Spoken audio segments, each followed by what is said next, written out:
Greetings, everybody, and welcome to the Metal Magdalene with Jet radio show. Today we have a special guest with us.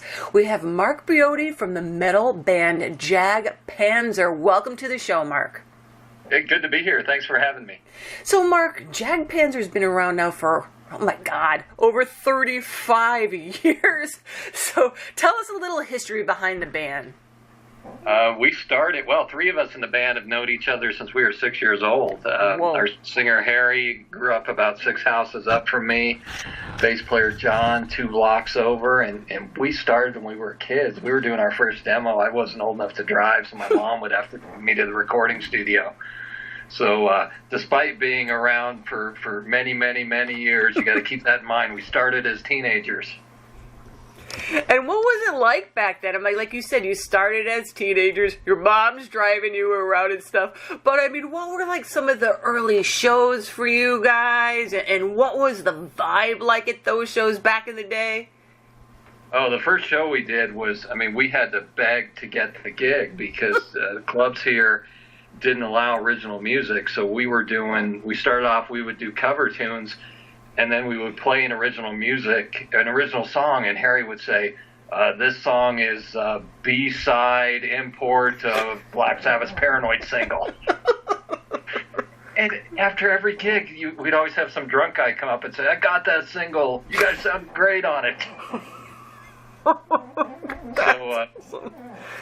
Our first all-original gig, we had to beg for it because the clubs here just didn't book original gigs. So we did it, and people started dancing during the first song, and they quickly quit and then left. So for a while, we were playing to an empty room, but eventually people started coming in. It was actually really weird. By the time that was nearing the end, we had a full house.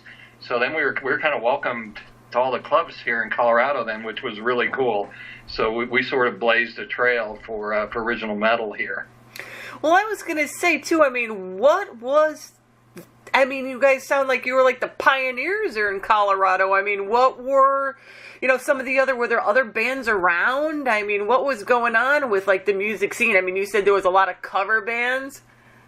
Yeah, everybody did covers. They had a weird definition of heavy metal back in Colorado at the time. They considered a heavy metal band as a band that did Foreigner and Boston songs. So, they thought our music was just crazy heavy. A lot of people really didn't understand what we were doing. By today's standards, we don't really sound heavy at all. We're just sort of a middle-of-the-road metal band. But back then, people thought we were kind of extreme, and so it was different. It was a lot of fun, though. We just liked get out there and playing. So then what was it like for you guys? Okay, so after you get out of Colorado and you're actually going on some kind of a tour, so what was that experience for you guys? Yeah, that's really cool to go out of your home area and meet these people that know your music. For the first time that happens to you, that's really different. And, it's hard to explain. You're used to in your town because you tend to see these people at the gigs. So you're like, I know that guy, and it makes sense why they know your music. But, the first time you get on a tour and all these new people in different countries and they know your music, that's pretty cool. It's sort of weird at first. So what was your first really big tour, Mark? First big tour was in the 90s with Overkill. We went over and did, I think we did about half of the European tour. And Overkill were great to us. We had never done that before, and they were really, really cool. They showed us the ropes. They were very cool. It was outstanding. So, we learned a lot on that tour, and we had a good time. And we've been over there 9 or 10 times more, I guess. And when you were growing up yourself, what were some of your influences that made you even want to start this band? My early influences as a kid was definitely Jimmy Page and Led Zeppelin. I'm talking like 12 and 13 years old. My friends and I, the guys in the band now, we used to get our money together and pay an older kid, gas money to take us to see Song Remains the Same. So yeah, that was an early influence, and then I really started getting into Rainbow with Dio, UFO, Rush. Even though our music really sounds nothing like Rush, we're all really big Rush fans. And then I guess the biggest influence that really floored all of us was Heaven and Hell from Black Sabbath. I mean, that just set everything in motion for us. And you guys have had a fair share of people coming and going from the band, but a lot of people will see names like Chris Broderick, with your band, who left to go join Megadeth. But I mean, what was Chris doing when he joined you before he joined up with you guys? Well, he was friends of a mutual friend of ours up in Denver, so Chris was living about an hour away, and I'd actually met Chris a few times before. And I knew he played guitar, but I had no idea he played guitar like that. I mean, this guy's an amazing guitar player and a cool guy. So we hit it off right away. So I think we did 5 or 6 albums with Chris. Mm-hmm. Yeah, it was a good time, and we were happy for him when he got the Megadeth gig. That was a huge move for him. So there was no animosity or anything. We consider him a friend. Before a band member, so we celebrate the success of a friend. And it was kind of cool to see him going from you guys and over to there. It was interesting to read. Now throughout the years you guys released a slew of albums, and we're here today to talk about your latest release, The Deviant Chord. So tell us, what is this album all about, Mark? Oh, well, that's a tough question. Okay, so let me try to go for this. We wanted, of course, a metal record, but we wanted a lot of variety on it. The records we grew up with as really young kids, like the Led Zeppelin records and some of the early Black Sabbath, had a lot of variety on it, and we were talking that we weren't hearing that in a lot of modern metal. So we wanted to do some variety on this, so we made sure that the music was in a few different time signatures, key signatures, that every song sort of had its own character. So that's what we were going for. Whether we succeeded or not, that's up to the individual listener. And so what is the album about now, lyrically, in a lyrical sense? Lots of different things. It's not a concept. Harry likes to write a lot about the brotherhood of heavy metal fans. We'll go to shows all around the world, and everybody's really cool. It's just a really cool environment. How you've got, you play a huge festival in Europe, and you'll have 20,000 people just absolutely in sync, just listening to a band. So really cool. People are cool at the clubs afterward. It's just it's a cool scene. So he finds a lot of inspiration in that. And so how did you all go about writing this album, the actual writing process? I mean, how does it go for you guys? And how do you all contribute in this process?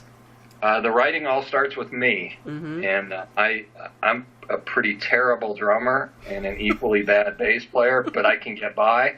So I'll write and record the songs, and I'll send them out to everybody, and then I'll get immediate phone calls reminding me of how bad a drummer I am, bad a bass player I am. And then once we get through all the laughing and making fun of me, then we start talking about the songs.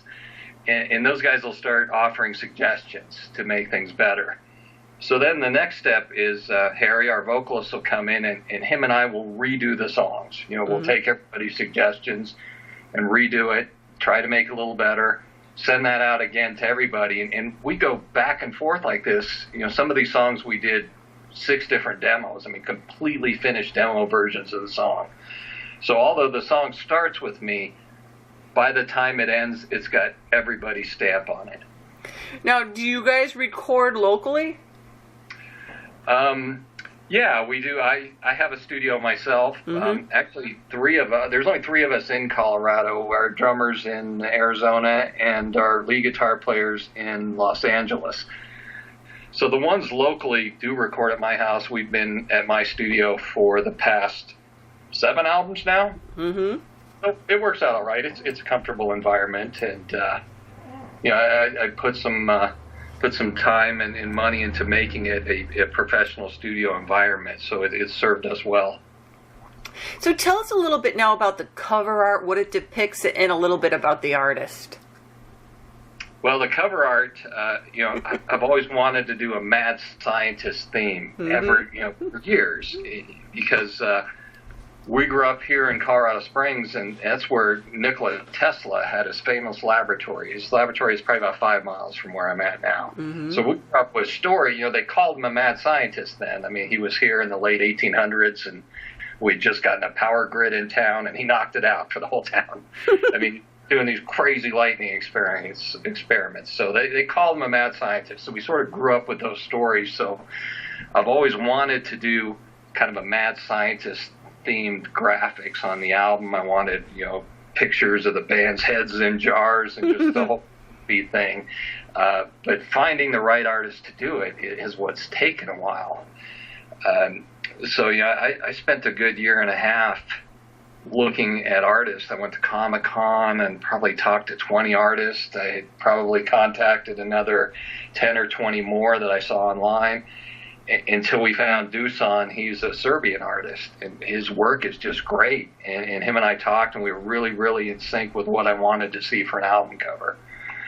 So we hired him, and I think what he delivered is fantastic. It's creepy and cool, and it's got that classic horror to it that I've always loved, metal album covers. It is. It's perfect. And now the album dropped on the 29th of September. So what have been some of the, early reactions to it?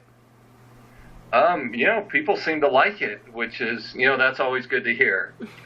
What I look for, though, is I look for a lot of people liking different songs. To me, that's a successful album.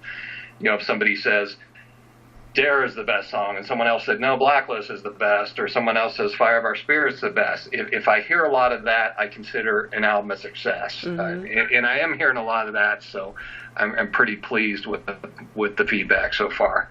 And have you played any shows, since the release of it?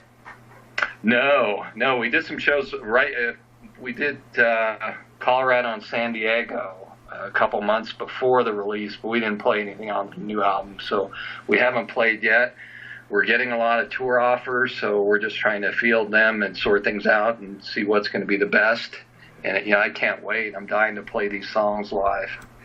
And Mark, for the people that have been fans of the band for over 3 decades, what would you like to say to them?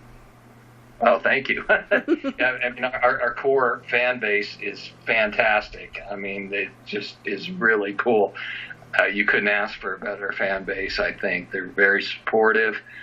I try to keep in touch with a lot of them personally online, just talking about metal or life or movies or whatever. But yeah, we have a cool fan base that's been around for a long time. And they grew up with you. Yeah, we actually do have some local fan base that's remembered us since we were kids. So now, what are some of the best sites as far as websites go that people can keep up with the band and see what you all have going on? Well, we have a jagpanzer.com, but actually the best place is probably our official page on Facebook. Because I've drafted every band member, and I sort of demanded that they answer emails and post things on there, and they're good about it. So I think if anybody wants to get a hold of us, the quickest and easiest way, it's Jag Panzer's official Facebook page. All right, well, there you have it, the new album by Jag Panzer, The Deviant Chord, out now on Steamhammer, SPV. And Mark, thank you so much for taking the time to tell us about the album and what's going on with the band, and we wish you all the best. Thank you very much.